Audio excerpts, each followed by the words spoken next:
Howdy, welcome to Pink Caddy Garage. We're going to work on a car today that we haven't talked about yet. It is a Caddy, but again, not pink. But it's close. This is a 2016 Cadillac ELR. This is Caddy's first attempt at a hybrid car, and it's got a lot of technology in it. One of the things that people don't seem to care for too much on just about any late model Caddy is the CUE infotainment system.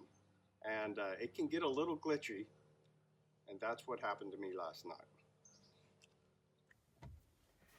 This is our CUE screen, and last night it had a mind of its own. It would freeze up, do its own thing, glitch around, change screens. It acted like it lost its mind. So we're going to pull in the carport here. We've got a little bit less sunlight coming through, and we'll show you how to reset it right quick. All right, we're going to need to get inside the vehicle to do this reset. So get in, shut your door, have your key fob in your pocket or inside the car with you there. Use your finger tool to start the car. Let it power up, go through its little sequence. All right, so first thing you're going to want to do is, once the car is powered up, is to reach down here and touch your little storage compartment door. Get your door up.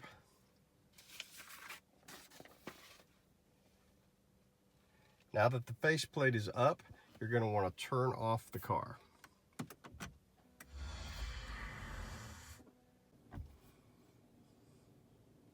Once the car is off, go ahead and open up your driver's door, and you're going to want to leave it open for 30 to 60 seconds according to the GM bulletin. All right, once that's been open for 60 seconds, go ahead and shut your door. Start your vehicle.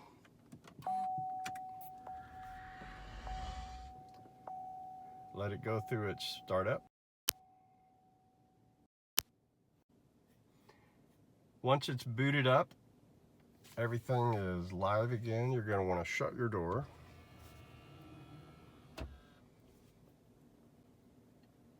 And then your CUE screen, if it just needed a reset, will now work properly.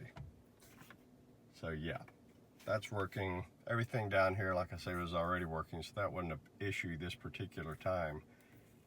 And that's all it takes. I found the system to be pretty responsive overall. There's a lot of complaints about the early ones, I know, but this one was working really well. Everybody says it's just a matter of time before this whole screen goes out. The dealer charges about $1,500 last time I heard to fix this. But there are a lot of resources now that you can pick up a screen for and do it for considerably less.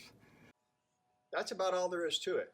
Now, if you have a real mechanical problem with your CUE screen, or the screen itself is broken, this reset isn't going to help. You're going to have to get a replacement screen in all likelihood. So at the dealers, those run about $1,500, but there's a lot of places now you can find on the internet for considerably less than that. Anyway, thanks for watching. If you like this kind of content, hit that subscribe button if you would, and we'll try to keep it coming for you.